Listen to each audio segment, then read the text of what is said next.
Talk about a crusher. Yes! Oh! Are you kidding me? And gone!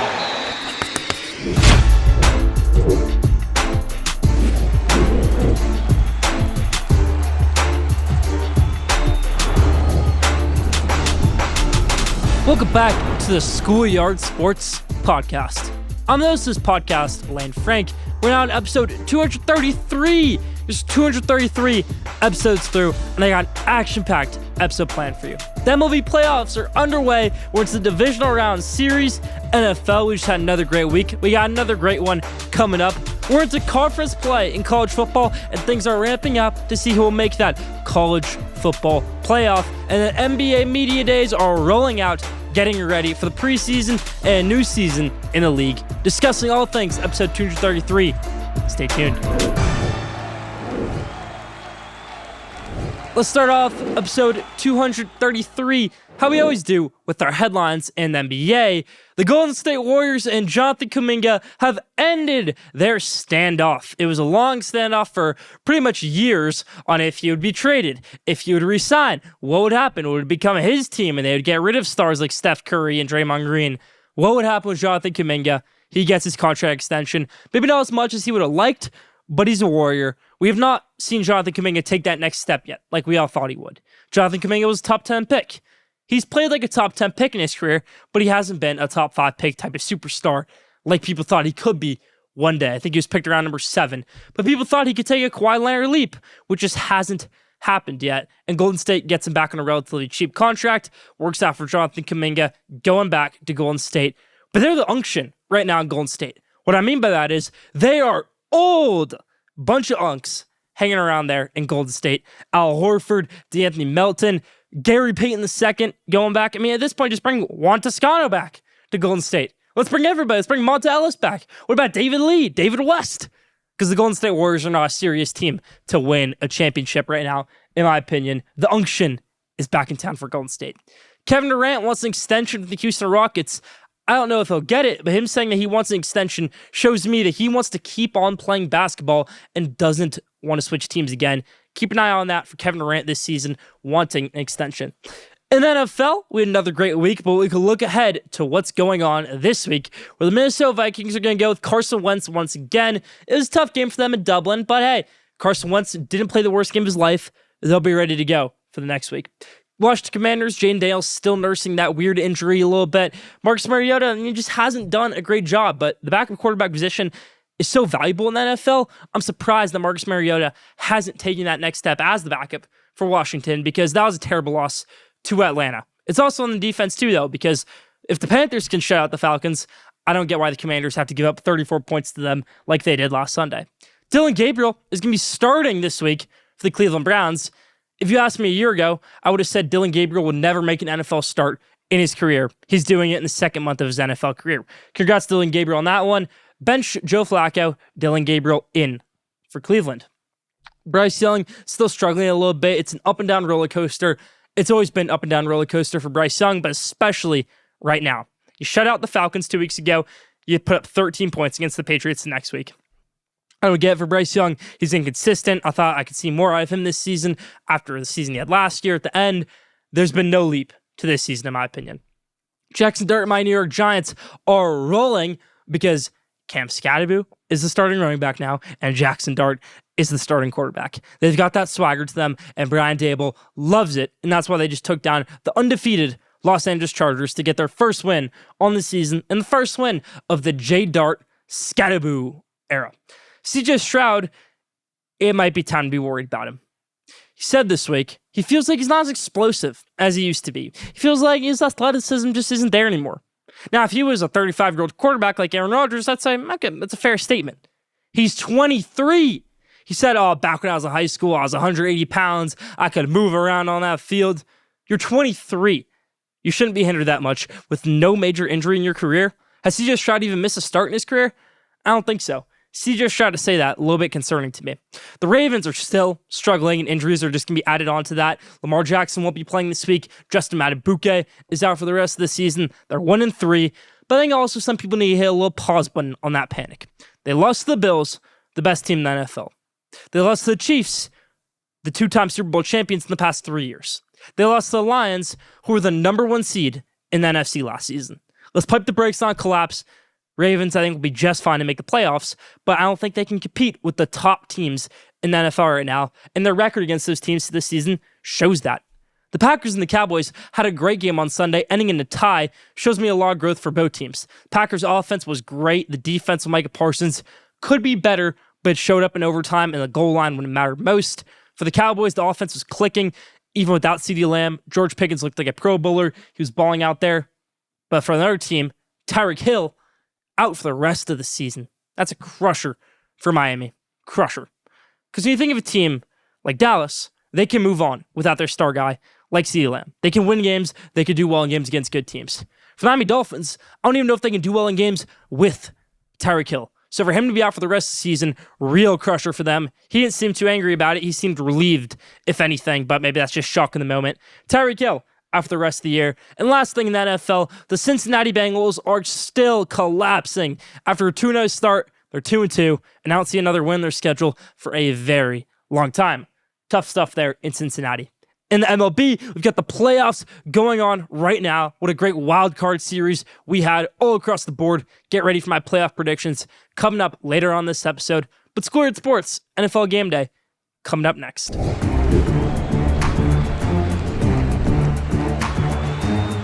It's Schoolyard Sports, NFL Game Day, and I'm ready for my perfect record. So let's kick off this week with the Vikings versus the Browns. Carson Wentz versus Dylan Gabriel, words I never thought I would say. But I'm going to go with the Vikings in this one. I think Carson Wentz and the Vikings can beat the bad teams, get some good wins until J.J. McCarthy comes back. Go Minnesota. Cowboys versus the Jets. The Jets are looking for their first win. I don't know how they didn't get it last week against Miami. Cowboys haven't won a game in a minute, but I think they get a win this week. They looked really good on offense last week against Green Bay in the tie.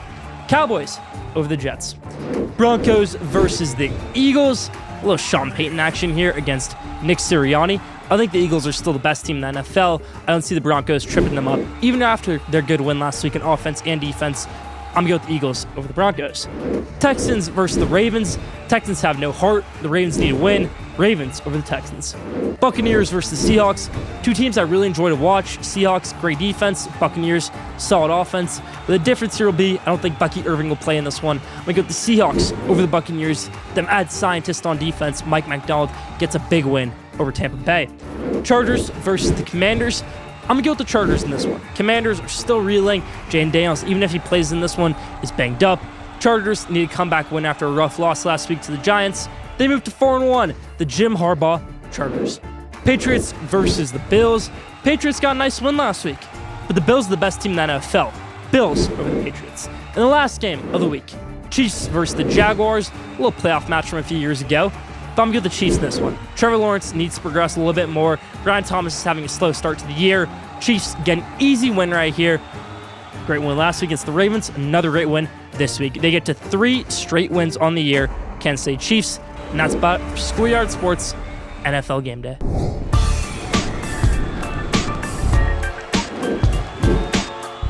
Now, top 5. This week's top 5 is top 5 sports moments I would love to relive. Now, it can be when I was alive, when I was not alive, if I watched it, if I didn't watch it. I just want to relive these 5 sports moments. Let's hop into it. Number 5, the kick 6. I didn't watch the kick 6 because I was 5 years old when the kick 6 went on. But to see Chris Davis take that thing to the house would be a beauty to relive right now. So 5, the kick 6. Number 4, a game I did watch, a game I did enjoy, and still one of my favorite games to ever watch. 2016 NBA Finals Game 7. The greatest NBA game of all time. 92 or 93 to 89. Cleveland Cavaliers over the Golden State Warriors. Pure cinema. Golden State Warriors versus Cavs 2016 Game 7. Go Cavs. I was a Cavs fan at the time. Cleveland, this is for you. 3, the Patriots Super Bowl comeback in 2017. Playing the Atlanta Falcons. Pick 6 in the first quarter for the Falcons. They go up big, 20-3. And it seems like all is done for the Patriots until no, they get things going and they win that football game. I remember that second half. I remember thinking, wow, this is going to be a great game. And it was a great game. James White gets the final touchdown and everybody's freaking out. Did he get in? Did he not get in? He got in for the touchdown. Now I don't know what they would have done if they reversed that call, but what a great comeback that was by Tom Brady. I still think James White was robbed of that Super Bowl MVP, but Tom Brady, what a game that was. That defined him as the GOAT of football. Patriots over the Falcons in that Super Bowl, that comeback. Number 2, Michigan versus Ohio State 2021. Pretty recent game, a game I did watch, but let me tell you, I was sick as a dog that day. Michigan, Ohio State 2021. But that was the game for Michigan football, the game of my life. Not the national championship, that game. After 10 years of losing to Ohio State, of me never being able to see a win against Ohio State as a Michigan football fan, because the last time they had done it, I was 3 years old. For Michigan football to win that game was special. I wish I could relive it any day. Number 2, Michigan, Ohio State 2021 in the snowstorm. Haskins, Ojabo, Hutchinson, everybody from that Michigan football team was special. And number 1, the best moment in sports I would love to go back and relive is the Wilt Chamberlain 100-point game. Because did it really happen? If I said to a genie, take me to the Wilt Chamberlain 100-point game, do I just go to nowhere? Because did that game happen? If it did, I'd love to see it. If it didn't, that'd be a fun story to tell when you got back from time traveling. So, if I could relive 5 moments in sports history, these would be the 5. That's about for top 5 this week. Leave your thoughts in the comments.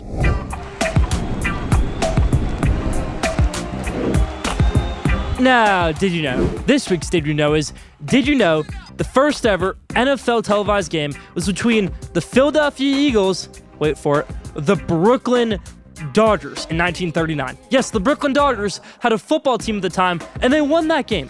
So in 1939, the first NFL game was televised between the Philadelphia Eagles that we all know, love, and hate, and the Brooklyn Dodgers that we thought was a baseball team, but apparently was also a football team back in 1939. Did you know that? Leave that in the comments. That's about for Did You Know this week. So I've taken my time. I've thought about it. I said, nah, I'm not going to scream at the New York Mets. It's been a tough ride as a New York Mets fan, but now is not the time. There's a great future for the Mets. There's no reason to scream on them. They were hurt all season. There were plenty of excuses to not make the playoffs. There really were. Just kidding. I cannot go through an episode without screaming on the New York Mets because this season was an abomination. 45-25 at one point. 70 games through. And that was underwhelming, mind you. I thought the Mets could have been much better than 45-25. But oh, they were supposed to be incredible. They had the best record in MLB. And they collapsed. They fell flat on their face. They lost to Philadelphia in a sweep in June. They lost to the Rays in a sweep in June. They lost to the Nationals how many times this season? They lost to the Marlins to end their season. The Mets were the worst team in baseball in the second half, behind only the Chicago White Sox. This was a terrible baseball team in the second half. It really was. There was no pitching. David Peterson, get out of town. You could say, oh, Peterson was so good. He had that complete game this year. Against the Washington Nationals, against a team he couldn't pitch well against for the rest of the year, against any team he couldn't pitch well against the rest of the year. Oh, and Nolan McClain was great when he got called up. Sure, so why did we pull the plug on everybody else like Sprout and Tong when they didn't have to get called up, when they were almost terrible when they got to the league? Tong had some bad starts. Sprout had some bad starts. Would have been nice to see some other veteran pitchers get some more games in there. Well, Sean Manaea, he could have been great. He had a great 2024. No, he was terrible. He didn't play until July. Kodai Senga, the Cy Young. Well, if Pete Alonso could throw a ball to first base, he'd still be an ace and not in triple A right now, Kodai Senga. It was a terrible season for the New York Mets. I don't know how you recover. Because the pitching needs to get better. There's no free agents this year for pitching. I don't know what you're going to get. Oh, you don't want to get Garrett Crochet? He would have cost you Jet Williams and Brandon Sprout. But no, we'll let him go to Boston. We'll let him throw 120 pitches and win a playoff game. We needed that ace. We need an ace like that as a New York Mets fan. It was a ridiculous offseason by the Mets that people thought, well, maybe it might work out. It didn't. Frankie Montas was terrible. The Clay Holmes experiment, some people are saying it was good. I think it's bad. Bad season, bad offseason, terrible on the Mets. But what can you say? That's how New York Mets are. 3 to 5 years, Steve Cohen said a championship will come. In 3 to 5 years, there has been one playoff series win. 1. That's about for my Schoolyard Sports Scream on the New York Mets. Let's go around the bases in the MLB and pick the MLB playoffs. If you remember, a few years ago, I predicted that the Texas Rangers would win the World Series. Then I predicted the Los Angeles Dodgers would win the World Series. If you go back to episode 1, I predicted the Dodgers to win the World Series in 2020. And they did. So let's predict in 2025 who wins the World Series this year. A lot of great contenders. The Dodgers can run it back. The Yankees can go back to the World Series. Cal Raleigh and the Mariners can make a big run. Tarek Skubal can shut down everybody and win it. But let's pick who goes to the World Series this year by picking through the divisional round first. Mariners versus the Tigers, an elite series. I think when it comes down to it, Tigers are a great team. Tarek Skubal is that ace that you need in a 5-game series, and the Tigers beat the Mariners. Blue Jays versus the Yankees to see who will face off against the Tigers in the ALCS. Blue Jays got the better of the Yankees most times this season, but I think the Yankees get the last laugh, and they advance their second straight ALCS. In the NL, we've got Dodgers versus Phillies. Phillies have the hometown pride. It's Philadelphia. It's great. But the Dodgers are going to win this series. A lot of people like to say the Dodgers didn't have a good regular season. They're not going to win the World Series, not going to do this, not going to do that. I told you before the year, just wait. Just wait for the Dodgers to the playoffs to come because everything will be figured out by then. The rotation is going to get messed up so many times throughout the year. You're going to see random names pop up in that rotation. You're going to see pitchers collapse, hitters collapse. But at the end of the day, everything gets solidified for the Dodgers by the time the playoff comes. All that talent comes together, and you have a solidified Dave Roberts lineup, which I think they do here. So I'm going to put my trust in the Dave Roberts that they'll beat Rob Thompson and the Philadelphia Phillies to advance to another NLCS. Who will they face off in that NLCS? The Brewers and have a rematch of 2018, or the Cubs and have a rematch of 2016 NLCS? Brewers got the better of the Cubs most of this season. That's why they won the division. But I think the Cubs are on a roll right now. In that divisional series against the Padres, the pitching is where it needed to be, the hitting was where it needed to be, and that's why the Cubs, Wrigley Field to their advantage. Even though they don't have home field advantage, they win that NLDS series against the Brewers, and they face off against the Dodgers in the NLCS. Let's stick with the NL and then move back to the AL for that ALCS. The NLCS, Dodgers versus Cubs. I think the Dodgers win it. Unlike 2016, the Cubs got the better of them. The Dodgers actually win it in a sweep this 4-game series and head into the World Series with a ton of mojo. Now, Tigers versus the Yankees. This is going to be a great series. Tarek Skubal against Aaron Judge. Great matchup. Can't wait to see it. AJ Hinch against Aaron Boone. Guys who faced off many times, including in that 2017 ALCS, Astros versus Yankees. AJ Hinch knows how to manage a team and get them to the World Series because he's done it. He did it in 17, 18, and 19. He hasn't known with the Tigers, but this just might be his year. But Aaron Boone has that type of edge to him right now, to where I think he gets the Yankees team back to the World Series. He's made some great decisions. Cam Schlitter is coming live in the playoffs, especially in that Game 3 against the Boston Red Sox, where they won that game. I think Cam Schlitter, the Yankees, Aaron Judge, get back to the World Series, where they face off against the Los Angeles Dodgers.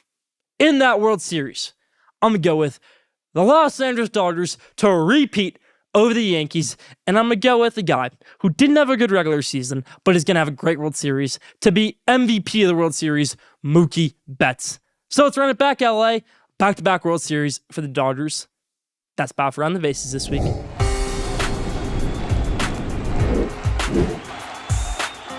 It's the showcase for college football time, everybody. College football showcase, where I give you my top 25, my 6 hot takes of the week. Let's hop into it. My top 25. New number 1 in the clubhouse, Oregon Ducks. 2, Ohio State. 3, Miami. 4, Ole Miss. 5, Texas. 6, Alabama. 7, Texas A&M. 8, Oklahoma. 9, Penn State. 10, Indiana. 11, Georgia. 12, LSU. 13, Texas Tech. 14, Iowa State, 15, Georgia Tech, 16, Florida State, 17, Tennessee, 18, Michigan, 19, Missouri, 20, Notre Dame, 21, Vanderbilt, 22, Illinois, 23, ASU, 24, TCU, and 25, USC. Let's break it down. Number 1, Oregon Ducks. Best win in the country. You go on the road, you win in the whiteout, you're number one. That's the best win in football. Don't tell me Texas at home is a better win than Penn State on the road in a whiteout. Number one, Oregon. 2, Ohio State. Because yes, they beat Texas and they played great against Washington in that second half.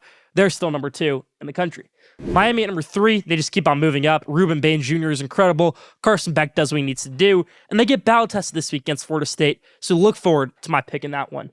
5, Texas. I mean, Texas has a tough matchup against Florida this week. I don't know how they're going to do. It'll be interesting to see if they can shut down Florida or Florida can really make that comeback in their season and win that game. I skipped over 4 Ole Miss, but that was just incredible performance by Trinidad Chambliss. They beat LSU, and it really wasn't a surprise. It's kind of a testament to how Lane Kiffin has run this football program from not being in the ground, but from being middle of the pack in the SEC after being great for a long time under Hugh Freeze, then the rough years of Matt Luke and a few other guys, to now being elite under Lane Kiffin once again. 6, Alabama. They've been playing like the best team in the country since week 2, and I keep on saying that, but I really think it's true. 10, Indiana. I mean, Indiana's offense was great 2 weeks ago. It didn't click against Iowa, but it was great 2 weeks ago, and they're still number 10 in the country for me. LSU only drops to 12, but LSU, that was a tough loss for them. They still have that good win over Clemson on the road, if you can even call it a good win, but also you have wins over Florida. You have a lot of Power 5 wins. You're staying at number 12, in my opinion. 16, Florida State. Gut-wrenching loss. Gut-wrenching to Virginia on Friday night in double overtime. You win that game, you get College Game Day, you get everybody fired up in Tallahassee. You don't, and it's not as much of a hype game anymore. So for Thomas Castellanos and Florida State is a must-win on Saturday now. There's no moral victories against Miami anymore on that Saturday because of the loss last Friday. Michigan at number 18, they move up my board after a bye week. I'm going to Ann Arbor this weekend for the Wisconsin game. You got Justice Haynes, one of the best rushers in the country, against the best rushing defense in the country, and Wisconsin only giving up 50 yards a game. That'll be interesting to see. 21, Vanderbilt taking on Alabama this week. Can Diego Pavia make magic once again? 22, Illinois, 32-31 win over USC. That was some tough Big Ten football. And then ASU took down TCU on Friday night in a great game. Arizona State at 23, TCU at 24, USC at 25. That's about for my top 25 hot takes coming up next.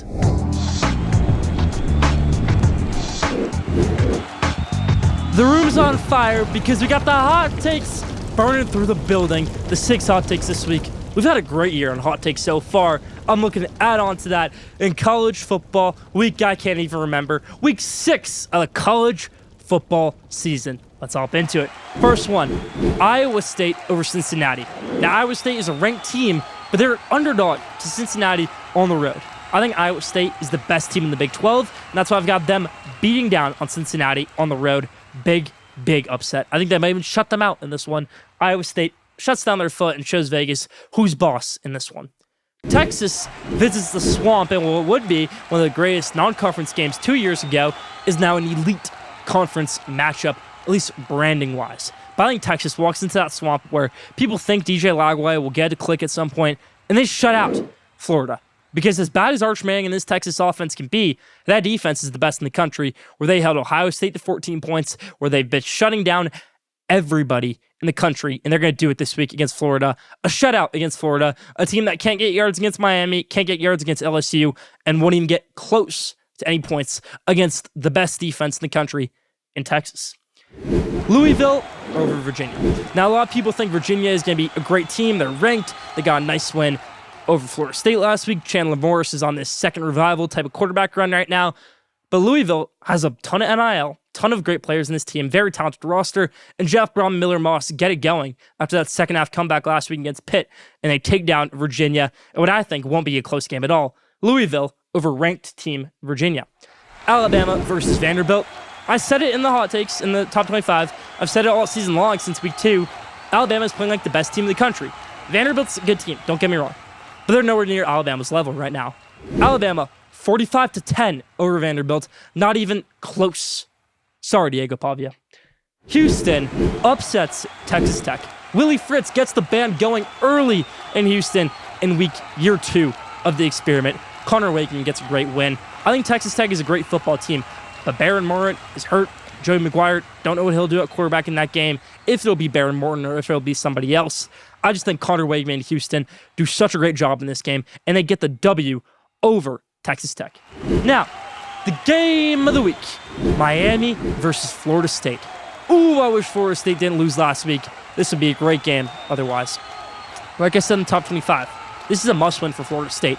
There are no moral victories. It's not, oh, we're so close, put up such a great fight, but we lost. There is none of that. You cannot lose 2 games this early after the season you had last year, after the win you had in week 1 against Alabama. We all know how bad Florida State was last year. 3-9. It was terrible. We all know how great they looked in week 1 and shocked the nation, winning over Alabama. But that win can only take you so far. Alabama can win a bunch of games that can help Florida State out a ton.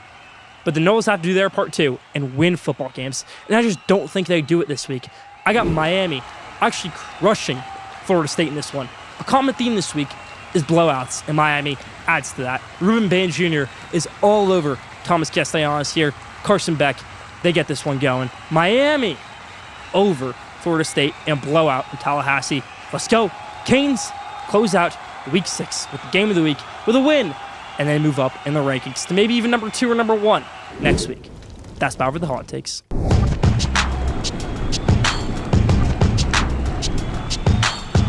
Now, the best for last question of the day. This week's question of the day is, what is the most important piece you need for a playoff run in MLB? I think it's pitching, especially starting pitching.